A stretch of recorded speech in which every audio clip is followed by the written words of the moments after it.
Сайн бацхан уусалд байна. U Academy Python хичээл 5 мөрлөнө. За энэ хичээл дээр өнгөрсөн хичээлийн сэдэв болох оролтын функц inputтэй холбоотойгоор хэдүүлээ энэ хичээл дээр нэг энгийн тооны машин, тоо бодогч calculator тийм хийж үзцгээе. За маш энгийн тооны машин баг шүү. За мэдээж одоо наад зах нь гэхэд л одоо хоёр тоол одоо нэмж хасан үржин хуваан те. За тийм учраас хэрэглэгчээс 2 тоо авъя. За авсагчаа нэрлэлч ямар ч хамаагүй юм байж болно те. Тоо гэжсэн ч болно. За би зүгээр number 1 гэд нэрлэлч. За input нэгэд за энэ дээр ямар төрлийн мэдээлэл асууж байгаа одоо шаардлагатай байгаагаа оруулъя. За тоо оруулна уу гэд. За нэгдүгээр тоо. За дахиад тоо авъя. Нэг өөрөөр нэрлэх ёстой. Яг гэвэл number 1 гэдэг ашигласан учраас дахиад number 1 гэж байж болохгүй. За тоо оруулна. Өөр тоо оруулна гэдэг ч юм уу те. За тэгээд за энэ хоёрыг яамаар байна жишээлбэл нэмээд үзье л да те. Result үр дүн. За number 1 гэдэг хувьсагч нэмэх нь number 2. За тэгээд эцэст нь result гэдгийг принтлж гаргая тий.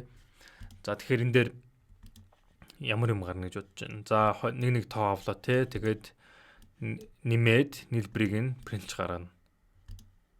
Уг нь бол тий. За үзье гэж гисэн болох нь үгүй юу. За 4 нөгөөх нь хэд ч 9 гэдэг ч юм тий. За enter дарахаар юу гарч ирэх нь харъя. За уг нь 4 дээр нэмэх нь 9 13 байх хэрэгтэй шүү дээ тий. Яалаач 49 байх боломжгүй. За энэ дээр тэгэхээр юу болсон байх вэ? Өнгөрсөн хичээлээр би тавд хэлсэн тий. Input автоматар тоо оруулна уу, string оруулна уу, эсвэл бутархаа тоо оруулна хамаагүй бүгдийн string болгочдөг, хуурахчдаг. Тэгэхээр энд юу болсон бэ гэхээр 4 гэдэг тоо оруулмагц тэрийг string болгоод 4 гэсэн одоо тэмдэгчтэй тий. Тэрийг string төрлөөр энэ дотор хадгалсан. За энд болохоор 9 гэдгийг string төрлөөр хадгалсан. За тэгээд энэ нэмэгчин arithmetic-ийн үйлдэл биш харин нэг string залгадаг concatenate оператор болсон байгааз concatenate санаж нэг үед concatenate энэ болцсон байхгүй string хооронд залгадаг үйлдэл болсон байгааз. За тэгээд гарцаагүй одоо 4 дээр нэмэх нь 9 гэдэг нь энэ хоёр өөр string-ийг залгацсан байгаа байхгүй. Тэгээд үр дүнгийн ингээ гаргацсан. За тэгэхээр бидний хүссэн юм ягч биш вэ тийм ээ.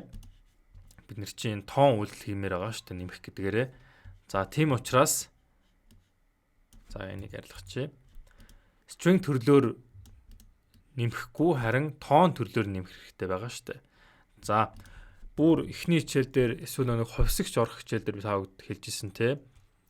Тоон хэлбэрийг string төрлийн мэдээллийг тоон хэлбэрт хөрвүүлж болно гэд. За ямар функц ашиглаж болох вэ гэхээр int гэж үчээд хаалтан байна. Тэр хаалтан дотор нь хөрвүүлмээр байгаа. Одоо жишээлбэл string төрлөөс бүхэл тоон хэлбэрт хөрвүүлмээр байгаа мэдээлэл оруулна. За тэр нь юу гэхээр number 1 гэдэг хувьсагчтэй. Тэр дотор нь тоо хэдүүл оруулна шүү дээ.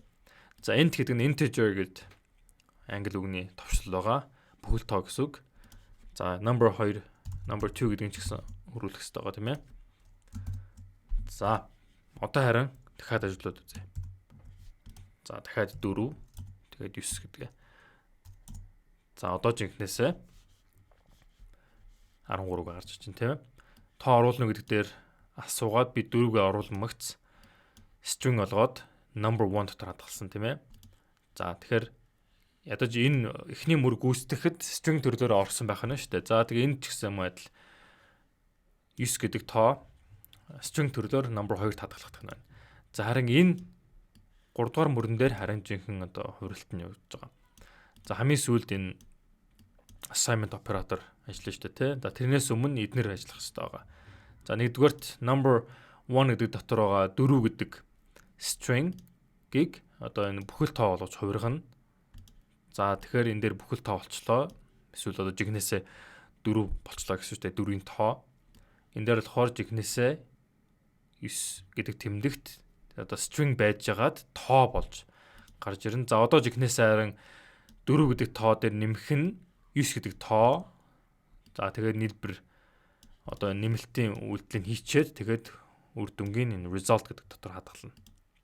За тэгээд өдөр нэмэх нь 9 гэдэг жигнэсээ одоо арифметикийн үйлдэл явагдаж байна. 13 тэг 13-ыг принтлээ гаргачихж байгаа. За тэгвэл энэ дээр боторхой тоо оруулвал юу арах нь харъя л да тийм ээ. За 4.5 за нөгөөх нь за хамаагүй 9 гэж оруулж. За тэгэхээр энэ дээр алдаа зааж байгаа. Яагаад гэвэл энэ int гэдэг функц чинь бүхэл тоо болгох зориулттай функц гэхгүй зөвхөн бүхэл тоо. Тэгэхээр энэ дээр боторхой тоо ороод ирэхээр ингээ алдаа заасчих байхгүй нийцэхгүй. Боторхой тоог би бүтэн тоо болгох чадахгүй гэгээд. За тийм учраас энд нь ингээ алдаа заачлаа. Тэгээд энийг одоо ажиллуулж хэрэггүй шүү дээ тий. Бүхэл тоо байгаа ч гэсэн ингээ алдаа заасчих байгаа юм бол ингээд program ингээд crashчиж байгаа. Эвдэрчиж байгаа тийм ээ. За гэхдээ энд шийдэл байна.